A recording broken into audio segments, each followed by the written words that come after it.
All right, it's great to be back. We're heading into week 6. Obviously, we had a nice week 5 with some games that went as expected. We had some good games throughout. Some were surprises as well. It really lived up to the hype, the week 6 games as they played out. Some of those games were bigger games than what we thought that they might be. Others were definitely as expected. And then, of course, we had a couple surprises here and there. And, obviously week 5 is that week where we start to see who the contenders are compared to the pretenders, so to speak. And, our definite contenders are really starting to show out, especially in 8-man. And Class 1A. Class 2A and Class 3A still has a lot of teams that are running their gauntlet of their schedules. There's still some big games to be had, but there's a lot of unbeaten or one-loss teams in Class 2A and 3A, so it's really hard to tell who's true and who's not true. As far as state championship contenders are talked about, but we can kind of read between the lines there, and that's what we're going to do for you as well, is tell you who our favorites are as we move forward. Obviously, taking a look at a lot of things. There's playoff projections that are starting to come out. I have not put mine out yet, but I will be working on that as we move forward. But Steve Susie does have his out, and I'll go through some of the things that he has laid out, what he perceives to be the projections based on results at this moment in time, which are kind of staggering, a little bit alarming, a little bit higher than what I expect as far as cutoffs are concerned. But at the same token, there are definitely things that are worth taking a look at.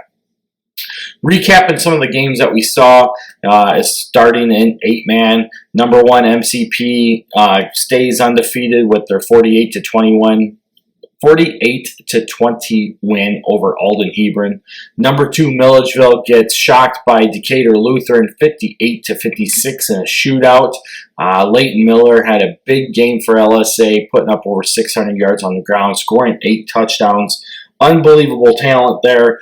LSA runs a very pistol-like type wildcat formation style offense, and with Leighton Miller's ability to make plays, it's a lot of fun to watch him go to work. Amboy gets the 44 to nothing win over last year's runner-up Orangeville.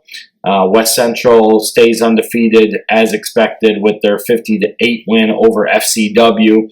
Interesting thing on West Central, I got somebody on Twitter coming back at me that West Central is extremely underrated. It's like, bro, they're ranked number 4 in 8-man. I mean, literally, you can take the top 6 in 8-man, pair them up against each other, and it's any given Friday when it comes to those teams on who's going to win. I mean, there's the top 6, the middle, and then the bottom half. And,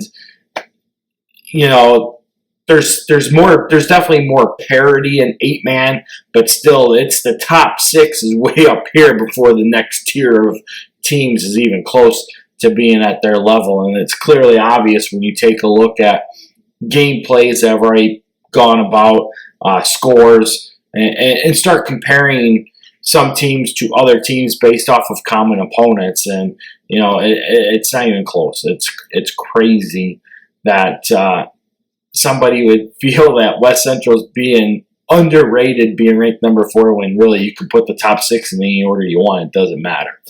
Polo gets to win 44 to 32 over Hiawatha. That would be a team I would say might be underrated. You could kind of throw Hiawatha possibly into that top 7 tier, but they're still just a smidge below where that top 6 is at, in my personal opinion, based off of all the results I've seen. Obviously, you had Pawnee get a loss to St. Thomas More in a good game, 28-22. South Beloit lost to West Prairie in a game that was not expected to happen, so that kind of takes a turn on South Beloit there. Ridgewood gets a 38-32 win over Aquin to improve to 4-1. South Fork with a big win over Metro East Lutheran, 50-8 as well. Taking a look at Class 1A, the biggest game on the dockets was Lena Winslow playing host to Fulton, and very close first half. Lena Winslow had a 24-19 lead at the half, getting that last touchdown with under a minute left in the half. But they broke it open in the third quarter with 22 unanswered points to take a commanding lead, and it resulted in a 54-32 win for the Panthers over the Steamers. CPC stays undefeated with a 28-0 win over Route. A lot of people high on the Camp Point Central Panthers as well this season. Rightfully so. So far down the WIVC, they have taken on all challengers, and those that thought could compete with them haven't really come close. This game pretty much being one of the closest games CPC has had so far. Marquette gets the loss to Hope Academy. Hope Academy gets a 48-25 win there to basically upset Marquette. Whether it really is an upset or not, if you look at rankings, it's an upset. If you look at ratings, it's not an upset. I think Hope was the better team in that game, and they do walk away with the victory there. Ridgeview Lexington stays undefeated as well. St. Bede got a forfeit win over Riverdale. They moved to 5-0. Iroquois West lost to Seneca 35-0 to drop to 4-1. Seneca, obviously one of those teams that is undefeated, kind of flying under the radar at the moment. A lot of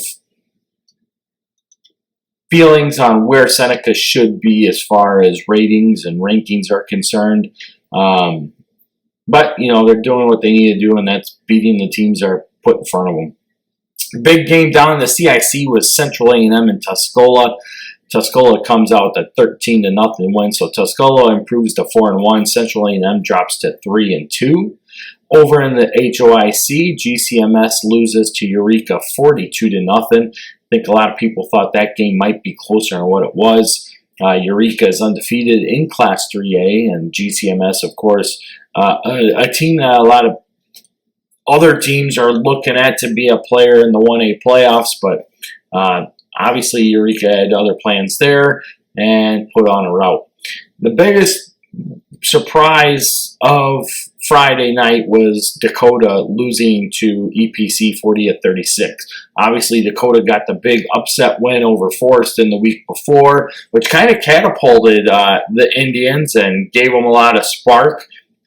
Deservedly so at the time, but then they come out and pretty much lay an egg against EPC, drop a game that they were heavily favored in, to say the least. So, hats off to EPC for coming out with a good game plan that put Dakota on its heels, and they walk away with the victory there. Annawan-Wethersfield moves to 4-1 with a 27-0 win over Abingdon Avon as well.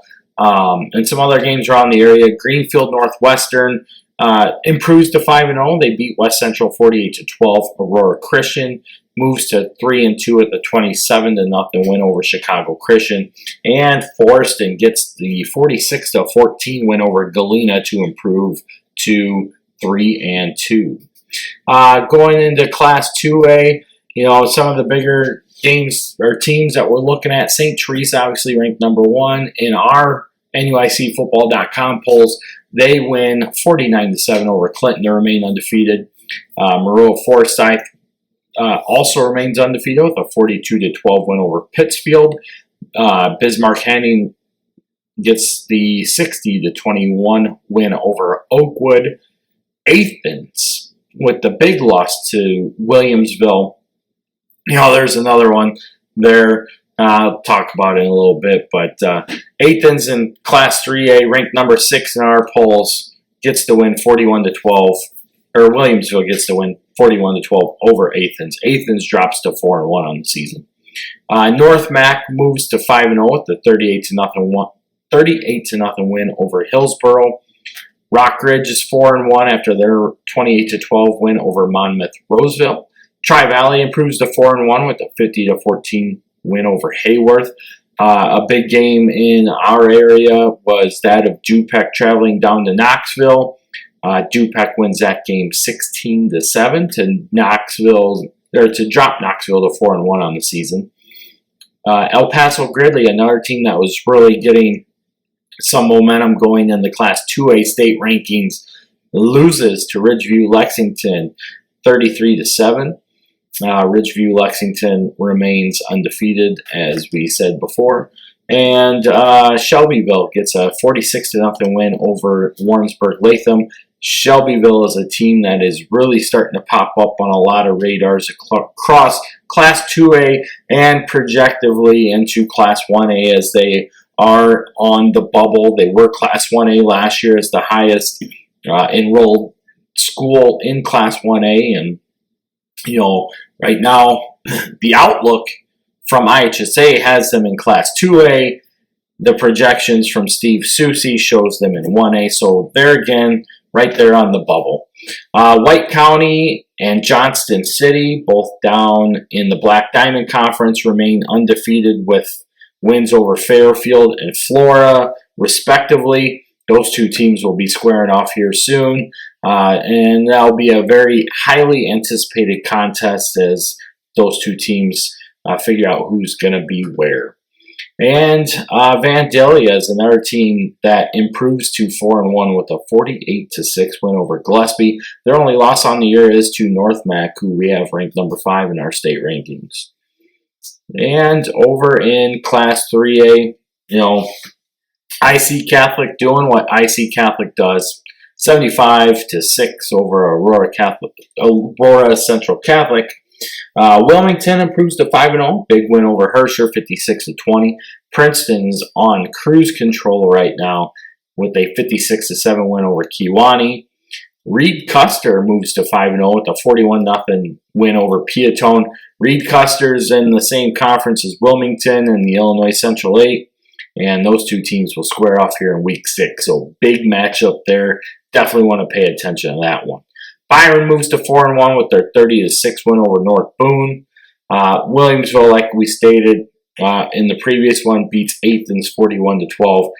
The story I was going to tell you is, you know, got a guy hit me up on Twitter from Williamsville, you know, sitting here saying that just because Williamsville's south of I-80 that we don't pay attention to what they're doing and all this other stuff. And I had to, you know, the AP obviously has Williamsville ranked number 2.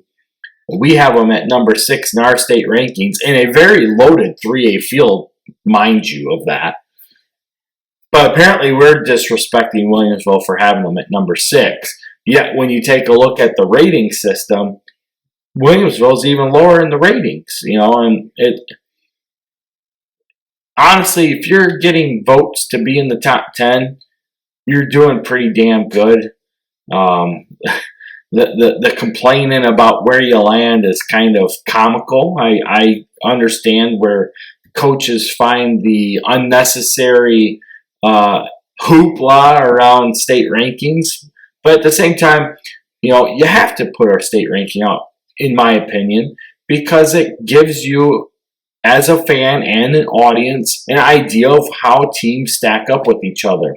And to be quite honest, you know, my panel is not all people north of I-80. You know, I got some that hover right on the I-80 corridor. I got others that are down on I-72. And, you know, another one's out on Interstate 57, south of I-80 at that. So, you know, I feel like my collection of voters for our AP pool are well represented across the state of Illinois.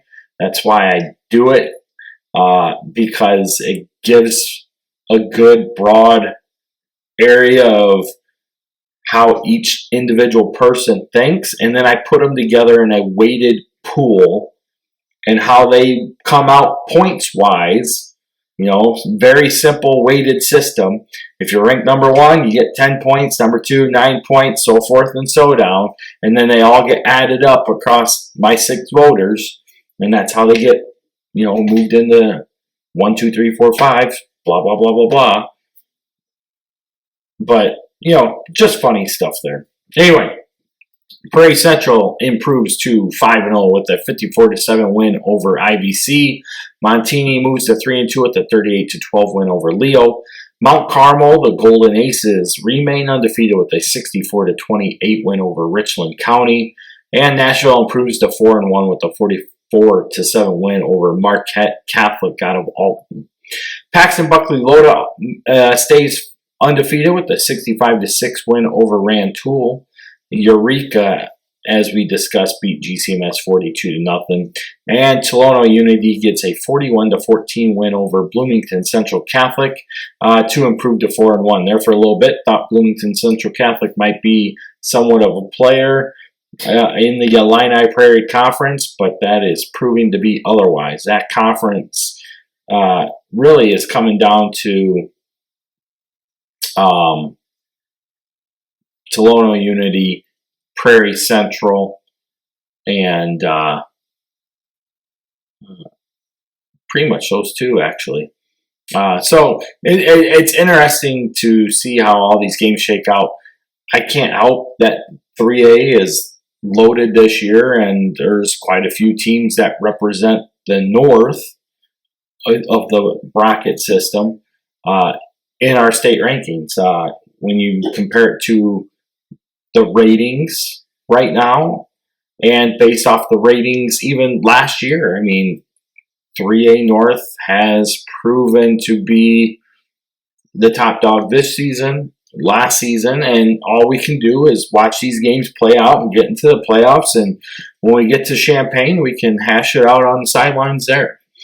But anyway, that gives you a look at how each of our state-ranked teams fared last week, and we will go in and break down what this week's state rankings look like right now. All right, our 8-man state rankings keep Milford Cisna Park at number 1 at 5-0, followed by Decatur Lutheran moving up to that number 2 spot, also at 5-0. Amboy comes in at number 3 with a 4-1 record. West Central moves up 2 spots to number 4 with a 5-0 record. Milledgeville obviously drops down 3 spots with their loss to Decatur Lutheran. They are 3-2. Polo is number 6, also at 3-2. Ridgewood, with their win over Aquin, improves to 4-1. They also move up the rankings to number 7. St. Thomas More re-enters the state rankings with their win as they improve to 3-2. Hiawatha, despite the loss, sits at number 9 with a 4-1 record. And for the first time this year, South Fork makes it into our top 10 as they also improve to 4-1. Other teams that received votes were South Beloit with a 3-2 record, and Pawnee also with a 3-2 record.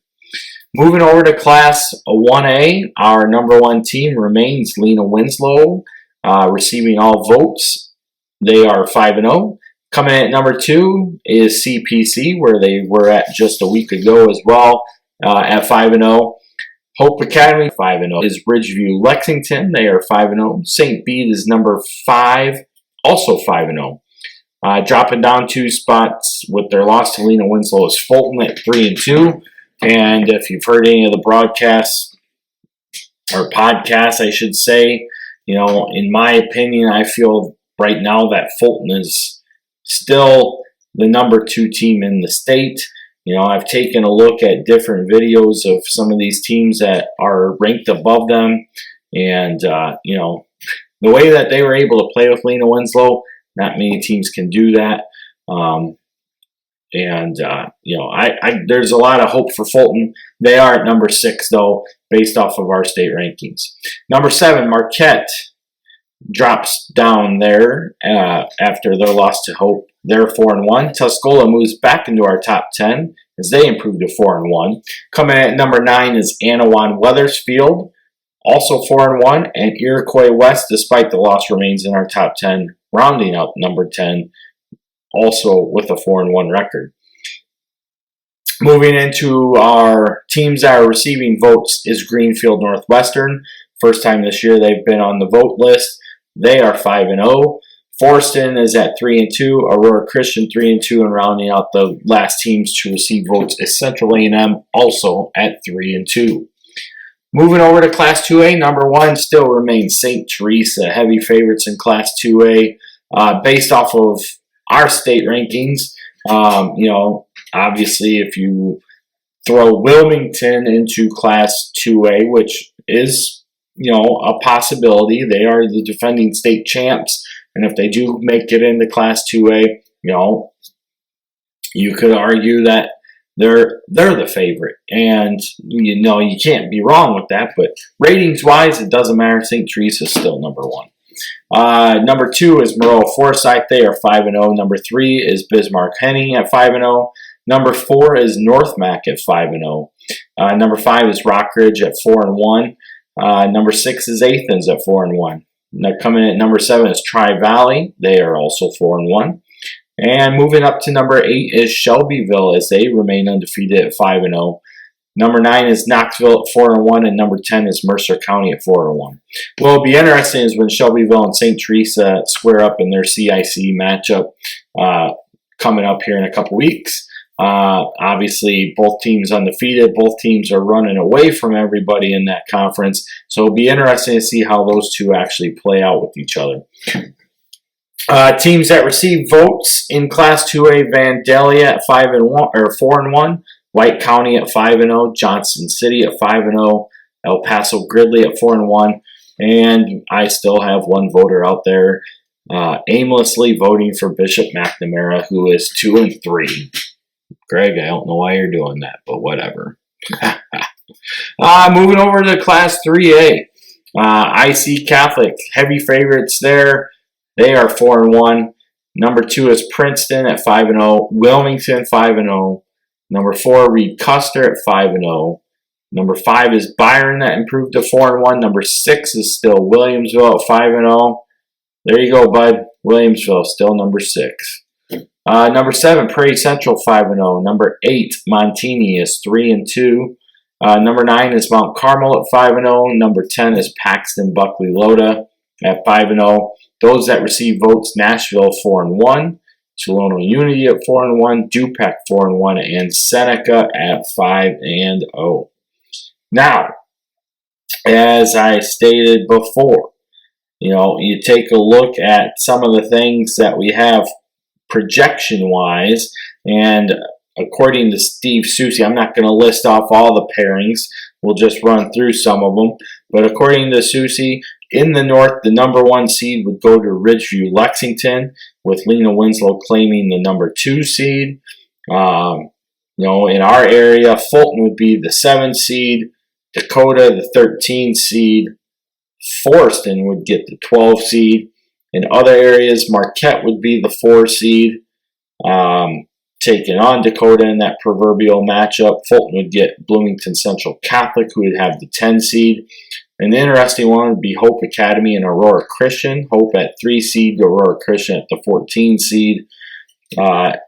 Looking at where the north-south line would come, you have Iroquois West at the 5 seed, and Rushville coming to the north bracket with the 11 seed. Down on the south side of the bracket, Camp Point Central would be the 1 seed, and the number 2 seed would go to Greenfield Northwestern, so a couple WIBC contenders there, grabbing 1 and 2 seeds. One of their conference mates, Brown County, would get the 5 seed. Shelbyville is slated for the 4 seed, with Tuscola at the 3 seed. I really think that's going to be flip-flopped because,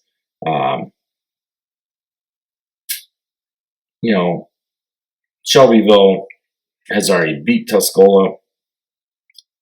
I don't know if Tuscola will necessarily win out. They should win out, though, so maybe it won't get flipped. Theoretically, it should, because Shelbyville will own the head-to-head, and if they do lose to St. Teresa, that's where that's going to change up. Cumberland are with the 6th seed, and Athens with the 7th seed. So, looks like that the 1A cutoff is going to be 319, according to the Seuss there. In the Class 2A, this is where it starts to get a little bit more interesting. So in Class 2A, the cutoff is 438, which means that in this projection, Du-Pec is in Class 2A, and they would grab the 5 seed to play Orion, who is projected at the 12 seed. Seneca also would drop from 3A into 2A. They would be the 1 seed. Rockridge would grab the 4 seed. Knoxville the 2 seed, playing Erie Prophetstown. Farmington would get the 10 seed versus Elmwood at the 7 seed. Wilmington would drop into 2A. The defending state champs would grab the 3 seed there. Tri-Valley would have the 6 seed. And then down south, St. Teresa would get the 1 seed there. The 2 seed would go to Johnston City. Johnston City is apparently the favorite over White County. Personally, I think that's going to be flip-flopped. I think White County is going to beat Johnston City. And if that happens, that will flip that around. North Mac with the 3 seed. Bismarck-Henning with the 4 seed. Nashville, the 2-time defending runner-ups, would have the 9 seed. Vandalia would get the 7 seed. And the 8 seed would go to Redbud. And so, 438, the cutoff for Class 2A, according to this recent projection by Steve Susi. And then Class 3A. Class 3A would see quite a few of the 4A teams that we're used to seeing in Class 4A drop into the 3A field. Those teams include 2019 champion Richmond Burton, 2019 4A champion Richmond Burton, IC Catholic, who was the 2018 4A champion, Genoa Kingston, who's primarily 4A, Johnsburg, who's primarily 4A, Stillman Valley would drop back into 3A from 4A.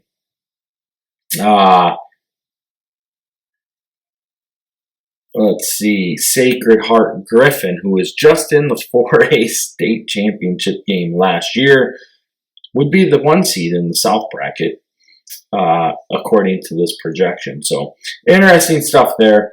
1 seed in the 3A North is projected to be Richmond Burton.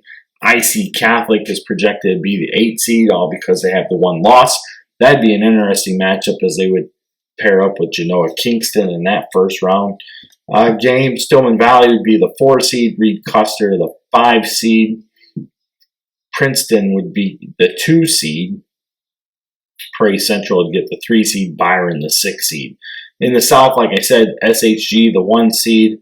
The 2 seed is projected to be Williamsville with the 3 seed going to Macomb, another team from 4A dropping into 3A.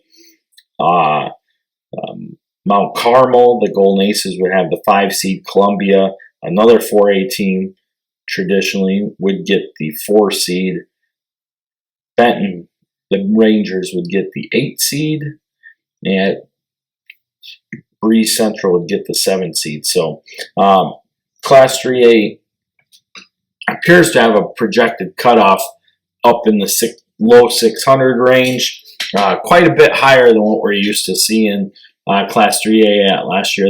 The cutoff was 555. So getting over 600 is a huge jump. Obviously, a big reason for the way some of these pairings are breaking out is simply due to the fact that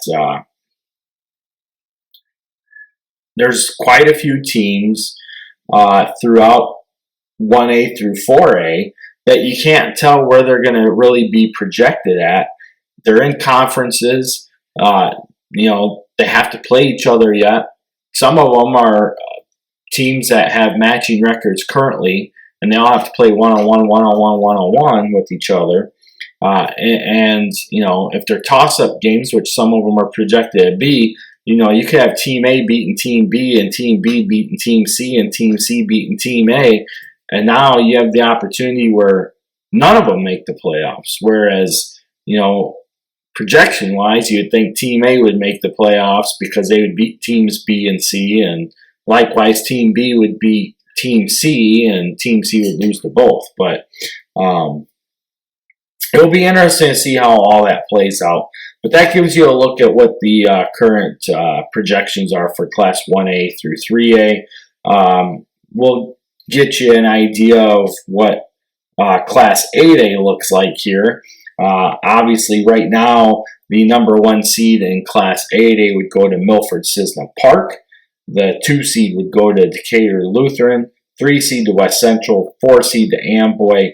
South Fork would get the 5 seed. Ridgewood would get the 6 seed. Hiawatha 7 seed. And St. Thomas More would get the 8 seed. Right now, projections show that there would be one 4 and 5 team making the 8-man playoffs, which last year there was 3 or 4 of them that made it in at 4 and 5. So obviously, you know, part of that is you got 28 teams that are actually playing games this year. No, sorry, you got 27 teams that are actually playing games this year compared to the year before where we only had 24 teams, and eventually even one of those had dropped out to forfeit the remainder of their season. So,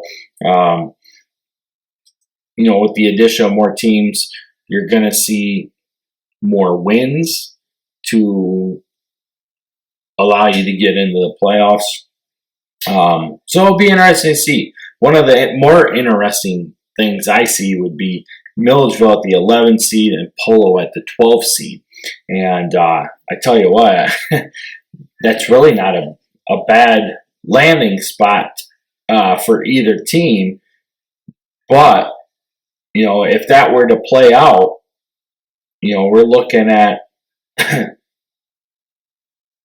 some interesting games moving into the quarterfinals, because our top 6 that we talk about, all of them would move into that quarterfinal round before they would start meeting up with each other. So that would give us the ultimate best playoff field if some of this breaks out the way it's projecting at right now. So anyway, that gives you a look at what we have for playoff projections. It's going to be fun to watch. Stay tuned. We're going to bring up and break down our NUIC games for Week 6 right now. All right, I'm going to change things up this week. I've been starting with 8-man, then going 11-man. So I'm going to start on the 11-man side, and then we'll drop into 8-man. And the first game we're going to talk about for the NUIC on the 11-man side is Forreston at West Carroll. Forreston comes in with a 3-2 record. West Carroll comes in at 0-5. Obviously, these two teams did not play last year. Last week, Forreston beat Galena 46-14 with a running clock in the third quarter. And West Carroll lost to Stockton 64-8. You know, some of the things that can happen in this game, obviously Forreston is heavily favored. They're a 44-point favorite. So, I mean, it's no surprise here at this moment in time that, you know, West Carroll's definitely in a rebuild mode. It's going to take them some time to get to the level of play that they want to be at in order to compete in the NUIC. Likewise, Forreston is still definitely, especially in my opinion, looking at all the teams across the state, looking at the state rankings, breaking down the ratings. Forreston is definitely very much a top 10 team, despite their 3-2 record so far. Obviously, you know, their level of play has definitely been on the legs of Johnny Kobler, and right now you got Caleb Sanders starting to show form, and you still have the play of McKeon Crace and Q Frederick also starting to gear up a little bit here, and Micah Nelson as well. Brock Smith's doing a pretty good job at quarterback for Forreston. Obviously, the Cardinals, not much of a throwing attack, but Brock Smith does add another element to the run game, being able to keep the ball himself on some QB keeper plays that help bring balance and offset the defense on misdirection and whatnot. Forreston pretty much doing what we expect Forreston to do. When you play the Cards, you're going to get that double wing offense, and it's going to be pretty much same place, right to left. And, they make it work because the most thing for the Cardinals is execution. If they can make the plays and they can execute their plays at 100%, then they know that they're going to see success. And they've had some tough games there. Obviously, they lost to Du-Pec, which was kind of anticipated. It was a good game as expected, but an anticipated loss. The one that really got them was the loss to Dakota. That was an unexpected loss. But here they are. You got West Carroll up right now. Heavy favorites there. You take a look down the road, and Forreston is somewhat in must-win mode right now if they want to make the playoffs, because you got West Carroll week 6, then you got a date with Fulton in week 7. You have GCMS in week 8, and then you have Winslow in week 9. So somewhere in those last 3 games, Forreston's going to have to steal a game. And right now, they would probably be, in my opinion, they're favored over GCMS, but Fulton and Lena Winslow would be the favorites in that matchup there. We saw what happened last year when Forreston played Lena Winslow. They shocked the state, but then we watched it all play out 2 weeks later when the real Lena Winslow showed up in that game and put everybody to rest as far as where the Panthers were at. For West Carroll, they just need to keep working on improvements. They have to keep A.J. Boardman healthy. Obviously, the junior QB is quite the difference maker for West Carroll in their offense. Each week, they keep doing things that are getting better. And that's really the focal point that you have to do at this point when you're the Thunder. And, you got to stop making excuses on why you're losing and, keep making improvements, and that's all you can do. Obviously, anybody can make excuses on why you lose. When it's expected, it's expected. That's just the way it is. But how are you building to improve that is much bigger at this moment in time. But Forreston huge in that one. Our next game is going to take us to Fulton, where the Steamers will play host to Stockton. Stockton comes in with a 2-3 record. Fulton at 3-2. Last year, Fulton won this game 42-14. Last week, Stockton beat West Carroll 64-8, and Fulton lost to Lena Winslow 54-32. Obviously, Fulton played really well against Lee Win last week. The big question is, can they stay hungry and keep the wins coming? I feel like that's a big yes. We saw a lot of adversity that Fulton had to face against Lena Winslow, and they never stopped fighting. They kept playing to the end. Even after the game was over and they went through the handshake line, you saw a lot of good things. Players keeping their heads up, making sure everybody ran to the end zone for their group huddle. And those are the positive things. Those are the team building things that really bring everybody together. They keep everybody on the same page. They keep the expectation level up here, and rightfully so. I mean, regardless of what Fulton's final record is, when they make the playoffs, they're going to be a team to reckon with. And you never know what's going to happen going down the road. They brought an intense level of play to Lena Winslow. Yes, they came out as they came into the game as 23-point underdogs. They came out losing by 22 points. So really, they covered the spread, so to speak. But at the same token,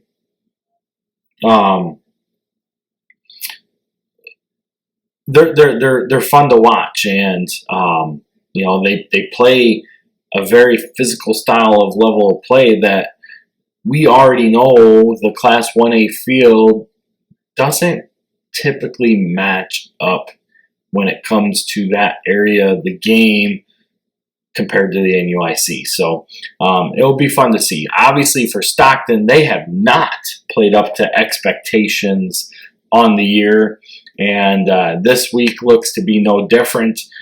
Heavy underdogs here. Fulton is a 21-point favorite in this game. For the Blackhawks, though, you're in must-win mode. You're in playoff mode right now. You have Fulton. You have Fieldcrest. And then you finish with Lena Winslow and Du-Pec. So you're at 2-3. You gotta get 3 wins. You got 3 of the top 4 teams in the conference in front of you. Not a good place for Stockton to be sitting. It doesn't mean that it can't happen, but they definitely have to bring a level of gameplay that we have not seen from the Blackhawks this season. And they got to bring it now. It's put up or shut up, because right now the Blackhawks are on the outside looking in, and that's not a good place to be when you're heading into Week 6. So a lot that the Blackhawks have to do in order to get where they were anticipating to be, and really where I had expected them to be, along with others. I mean, they were one of my teams that I had listed as a surprise team for the year, and they definitely have not lived up to that yet. So it'll be interesting to see this one play out, but definitely Fulton is the heavy favorite. Our next game takes us to Galena, where they will play host to EPC. EPC with a 1-4 record after their win over Dakota last week, 40-36. Galena is 2-3 after they lost to Forreston 46-14. Last year, Galena won this game in double overtime, 41-40. You take a look at the line on this game, and Galena is the favorite by 10 points. So it still looks like a game that could definitely make some noise as far as a big-time matchup. It'll be interesting to see how each of these teams do match up with each other and pair up. EPC obviously shocked the conference with that win over Dakota last year. And Dakota was starting to, make some noise, and EPC shut that down. Galena then got absolutely torched in a game that could have helped them out. Now Galena finds themselves in must-win territory, because you have EPC this week, then you have Dakota and Du-Pec in week 7 and 8, and you finish with West Carroll. And sitting at 2-3, needing 3 wins, you gotta get EPC, you have to get Dakota, and you have to get West Carroll. And then maybe you can come away with an opportunity to play with Du-Pec. Right now it doesn't look that way. Really, Galena's big game right now is this week, because obviously EPC put Dakota on upset alert, and they have the possibility of doing the same thing to Galena again in back-to-back weeks, which would really help EPC out, and we'll break them down here in a second.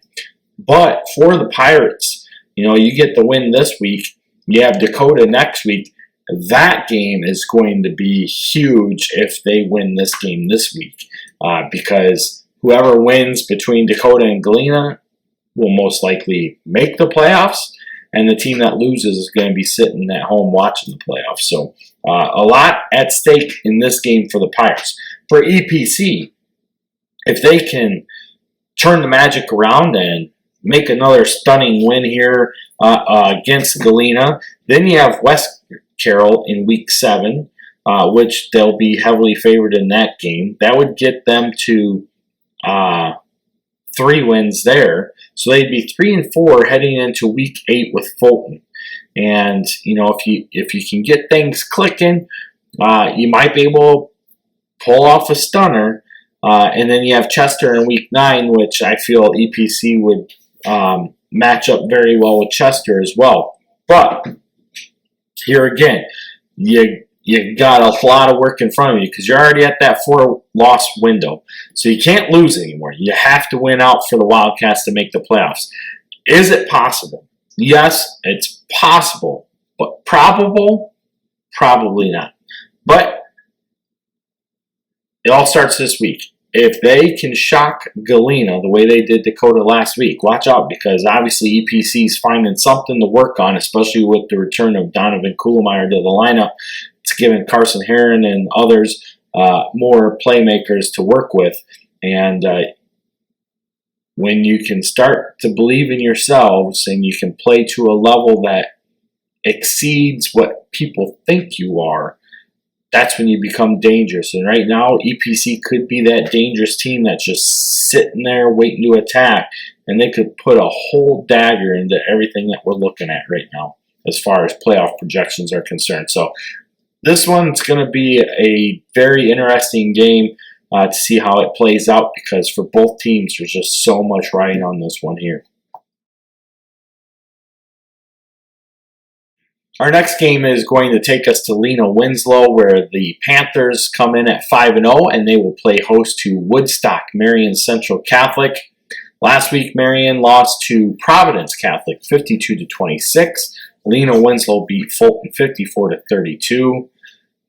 Obviously, the Panthers have a balanced rushing attack when you look at all of their stats over the course of the season.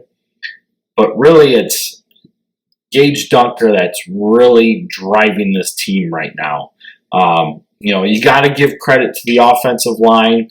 Tippett and Angle and Stabenow, those boys up front, the Hogs, they're making it look easy, especially for the speedsters and Zeal and Lobdell to get outside. And, once they get to the sideline,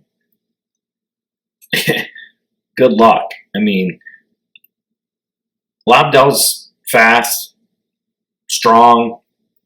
We saw some pictures of him last week, putting some stiff arms on some Fulton players. Zeal's just straight up fast. Once he gets behind you, good luck catching him. We saw that in last year's state championship game against Carrollton, and, he's done the same thing this year.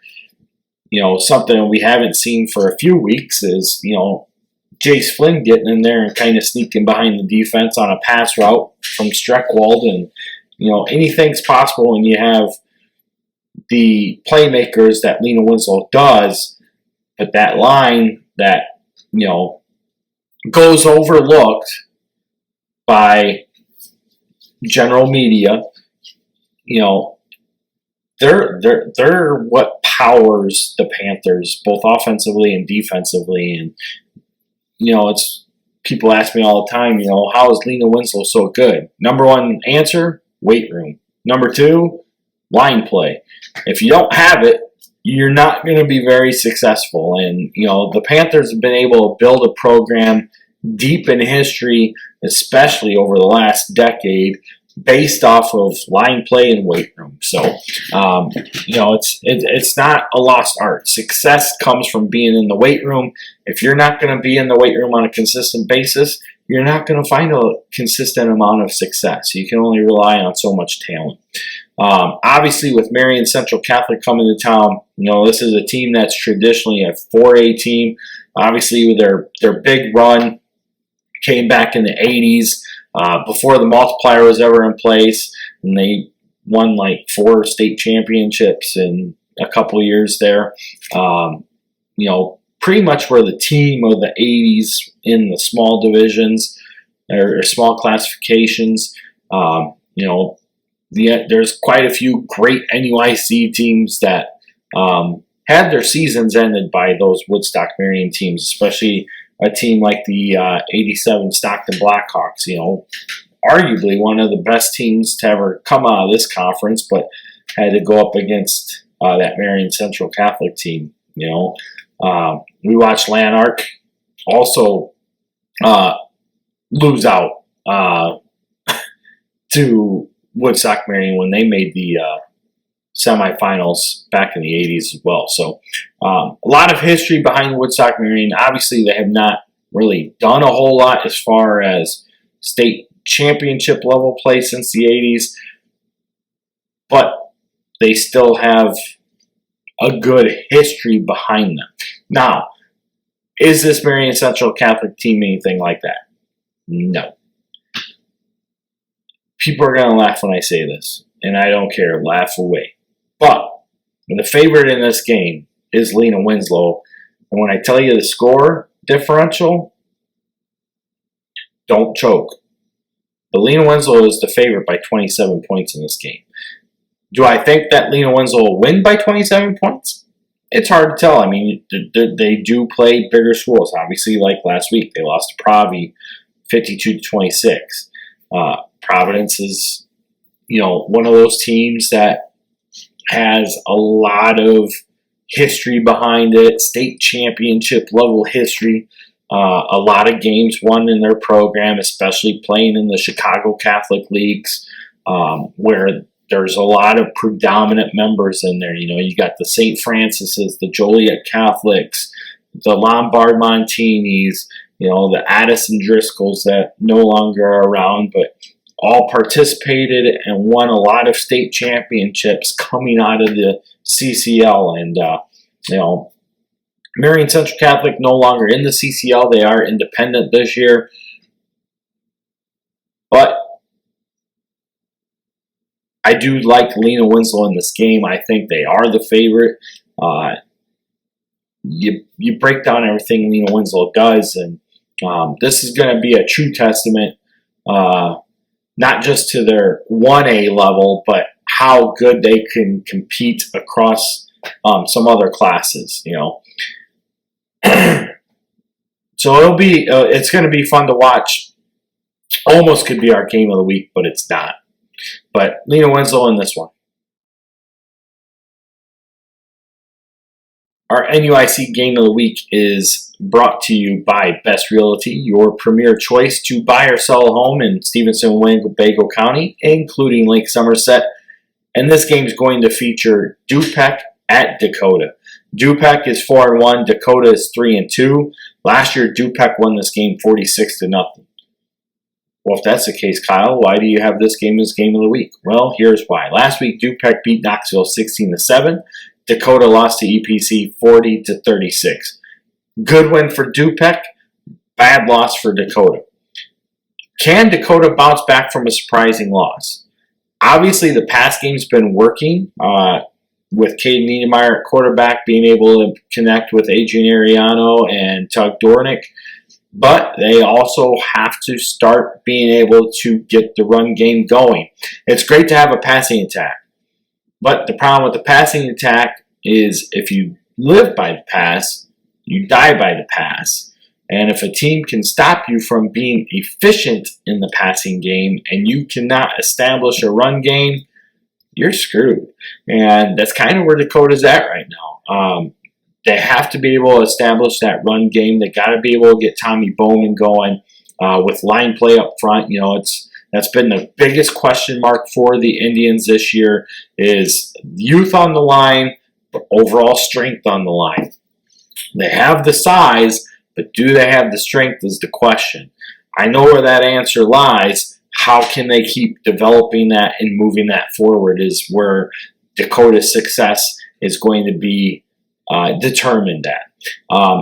Obviously, with Du-Pec coming to town, the Rivermen have been running through AJ, and can AJ keep pushing the Rivermen to success?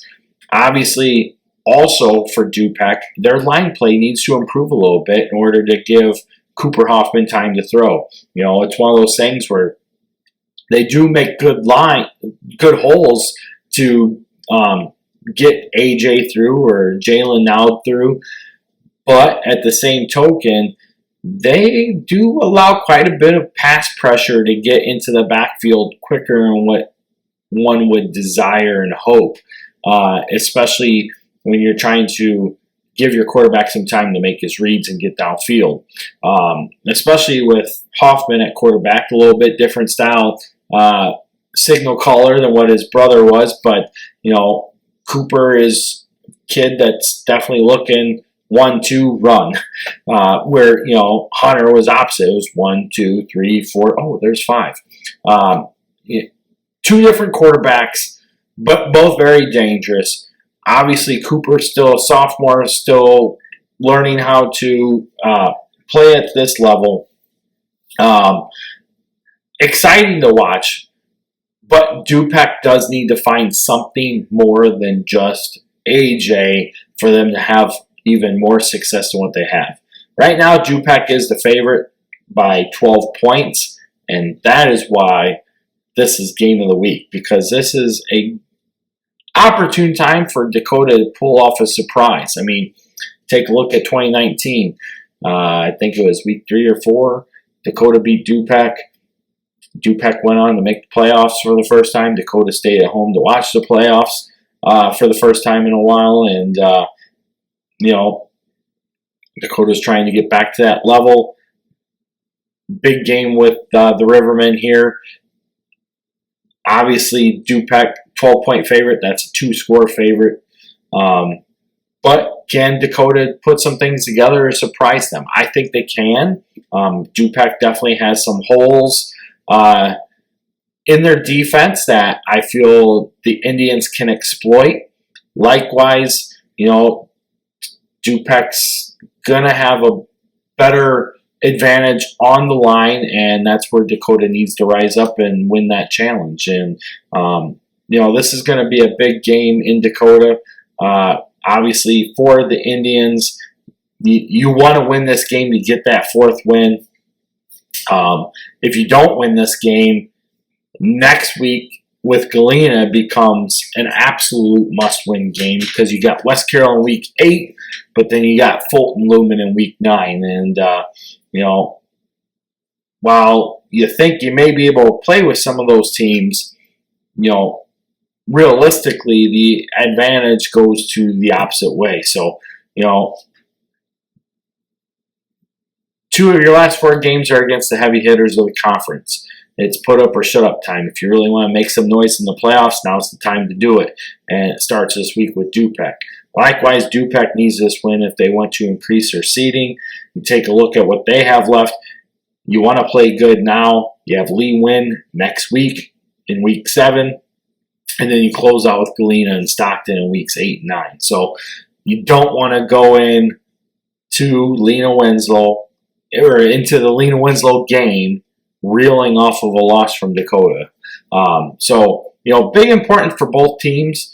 Obviously, more important for Dakota than Du-Pec at this point in the season as we enter the last 4 weeks. But definitely reason why we would make it our game of the week. So it'll be fun to watch. Moving over to 8-man, the first game we're going to talk about is Aquin at West Central. Aquin is 1-4. West Central comes in this game 5-0. Last year, Aquin won this game 42-0 in week 5, and that's another thing that I've seen across social media is, man, these Southern 8-man teams are really starting to live up to expectations. Well, let's be a little bit honest here, okay? West Central lost in the quarterfinals to Polo. No, the semifinals to Polo. Milford-Cisna Park lost to Polo in the quarterfinals. And, while Polo blew away West Central, Milford-Cisna Park was leading Polo at one point, and Polo came away with the 62-52 win. So it's not like these teams couldn't play with the North teams last year. You have to remember that COVID did affect some of these teams last year, where they had to sit some players for a certain amount of weeks in order to get them healthy, keep playing the game without forfeiting the game. And, that kind of puts a little bit of reality to the situation. I mean, does West Central actually lose to Aquin last year if they're 100% healthy? I don't think so. I think that it's definitely not 42-0, and I feel it would be a lot closer game overall, especially when you take a look at team speed. I mean, overall team speed, West Central had it compared to Aquin last year, and had that speed been available for that game, I think the outcome's going to be a little bit different. But anyway, last week Aquin lost to Ridgewood 38-32. West Central beat FCW 50-8. Obviously, West Central is led by the rushing attack of Caden Drosty, who already has over 1,000 yards rushing through the first 5 games. Aquin responds with a passing attack of Aiden Wolf to Reed Pearson, and then you got Adam Allwender and a couple others being able to get some carries to help offset and balance their offensive attack. This game's going to be interesting to see. Aquin at 1-4, West Central at 5-0.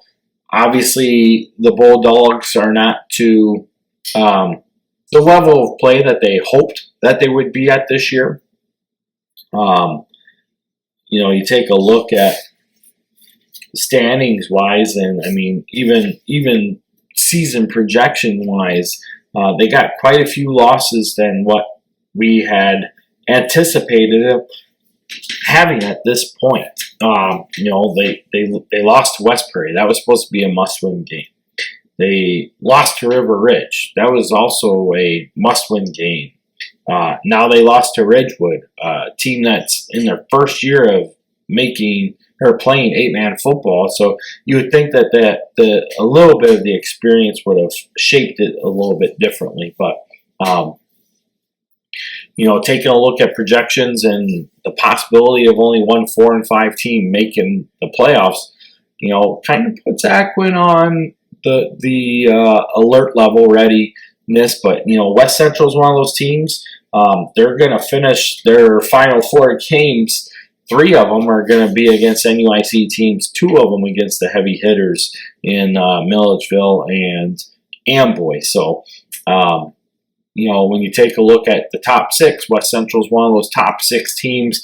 Obviously, in this game, heavy favorites, 37-point favorites for West Central. Would not be surprised to see the clock running in this game, unfortunately. Our next game is going to take us to River Ridge, where the Wildcats are 2-3, and they are going to play host to Alden-Hebron, who also comes in with a 2-3 record. Last year, River Ridge won this game 44-30 in Week 8. Last week, Alden-Hebron lost to Milford Cisna Park 48-20. River Ridge beat Christian Life 52-28. The Wildcats have been getting huge contributions in their running game from George Winter. Defensively, Winter, Seth Nicholas, Ethan Gonzalez, and Brian Appleby have definitely been leading the charge to help pace that Wildcat defense. And River Ridge has definitely put themselves in a position to potentially make the playoffs. I mean, you win this one against Alden-Hebron. Then you have Polo and Milledgeville, which, for the sake of looking at games and projecting, Polo and Milledgeville would be the favorites in those games. But then you have Week 9 in Orangeville, or with Orangeville, which that game could be the one that gets you the 4-5. So, there's not any doubt right now on River Ridge. They just have to keep coming out and playing.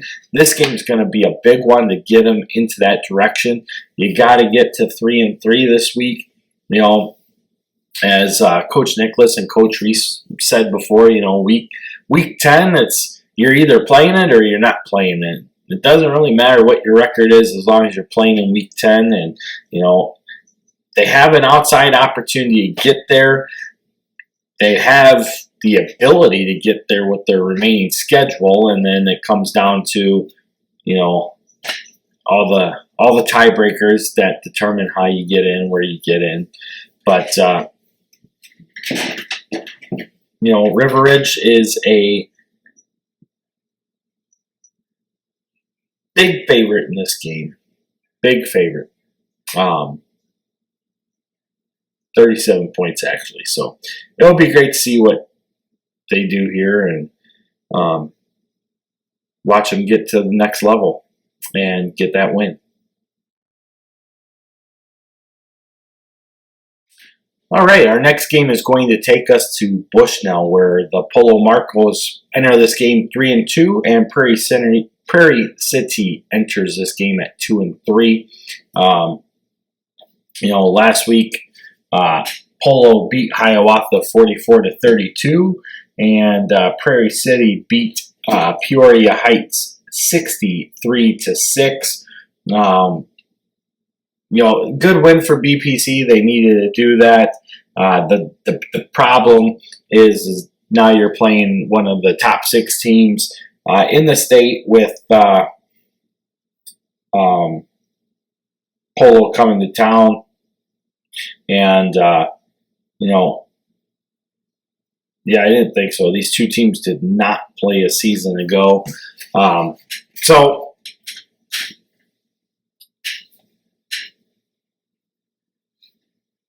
Polo obviously being led by Brock Solto right now. Huge game last week for Brock. Had over 300 yards rushing. It's getting very close to 1,000 yards. Obviously, the offense has ran through him more than Avery Grenoble so far this season. It'd be great to see them be able to balance out the two attacks similar to what they had last year. And, it's one of those things where last year, Avery got a lot of carries early on, really showed his talent level, and then Brock caught up later. And, perhaps the same thing will happen this year. Either way, you got two of the biggest stars in 8-man football on your team, so you can't go wrong either way you go. You definitely got to ride the hand that's feeding you, and right now that's Solto feeding the hand of the Marco. So, this game is going to be a rout. I mean, Polo is favored by 37 points as well in this game. I would expect to see a running clock as usual. Don't sit around waiting up too late for this game because the Marcos are going to roll. Our next game takes us over to Orangeville for a Saturday afternoon game where the Broncos will play host to Christian Life. Both these teams will come in with 0-5 records. This is the first time they're meeting. Last week, Christian Life lost to River Ridge 52-28. Orangeville lost to Amboy 44-0. Looking at the breakdown of this game, Orangeville is a 30-point favorite, so this is a game that they're heavily favored to get their first win of the season on, which bodes well for the Broncos, obviously. You got Christian Life, Alden-Hebron, South Beloit, and River Ridge.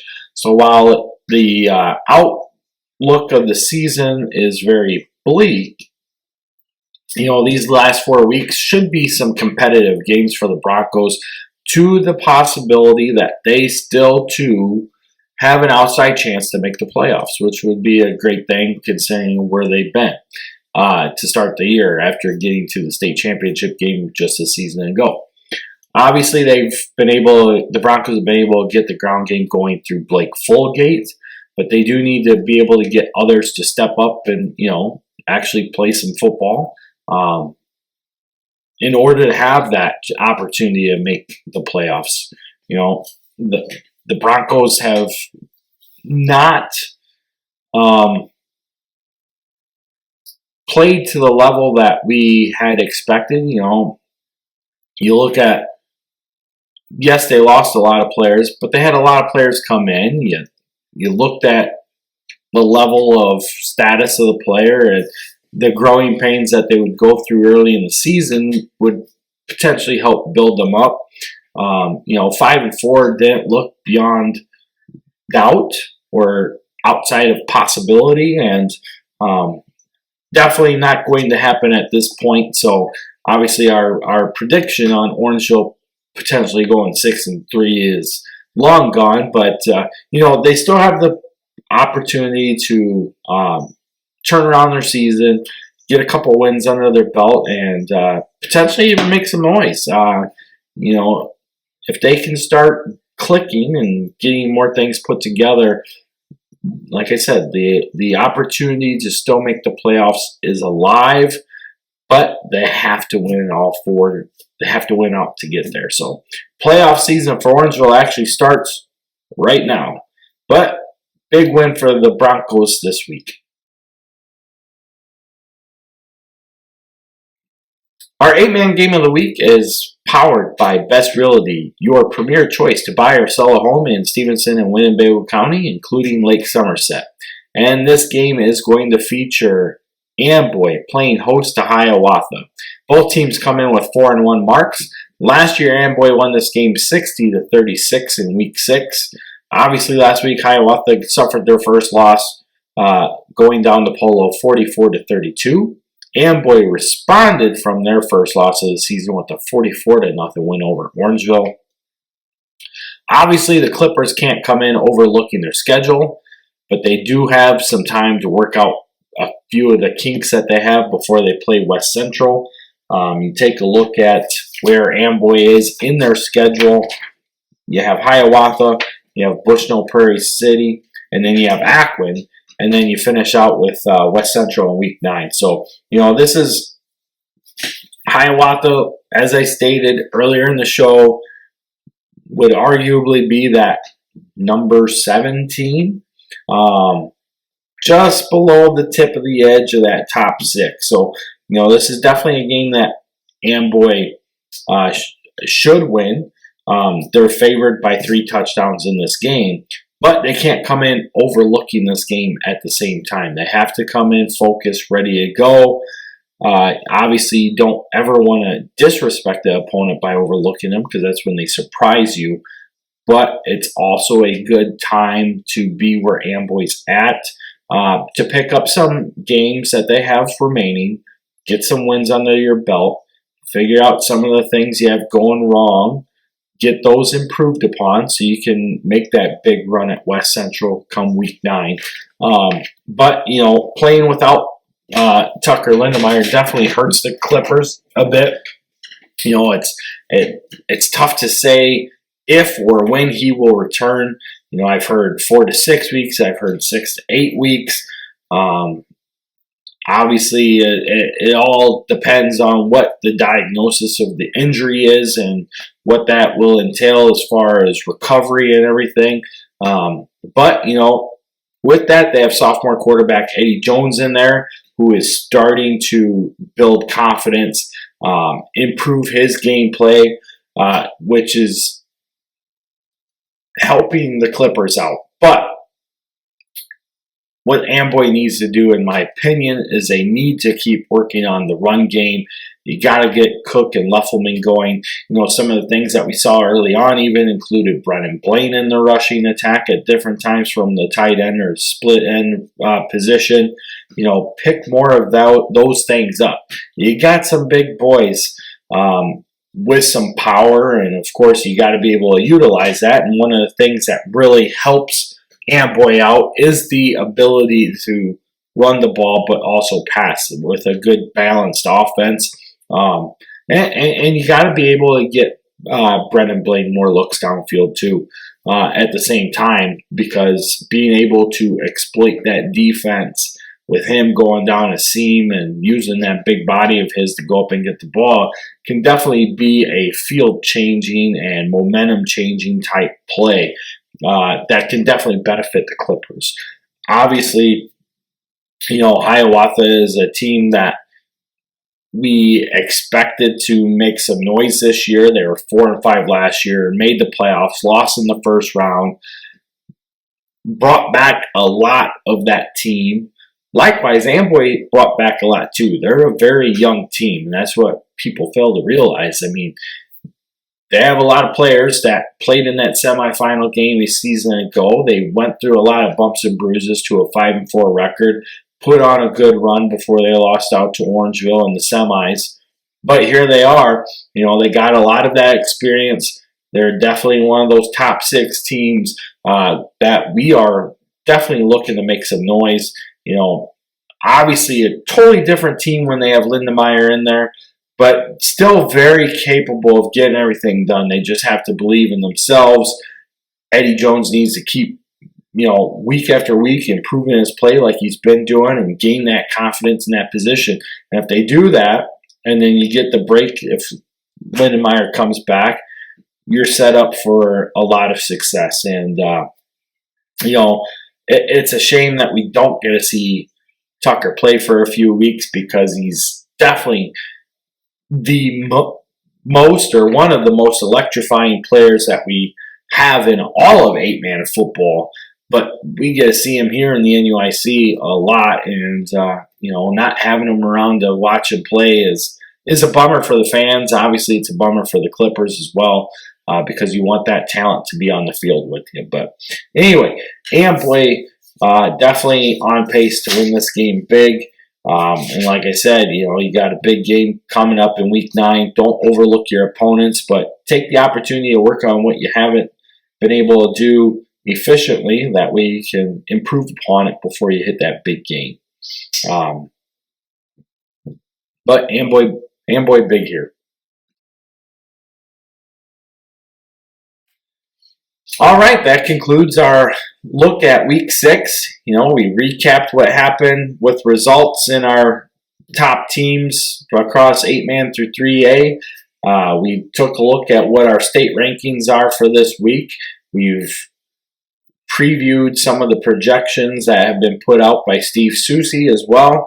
Obviously, I'll start working on my own personal projections and getting them blasted out on our social media pages before long here.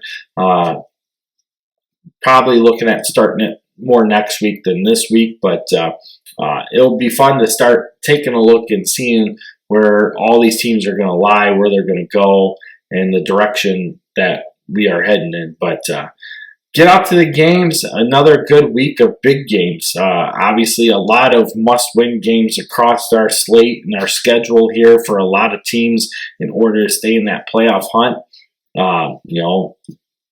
Like I said, this is the separation of the contenders to the pretenders. So it's going to be a lot of fun to watch.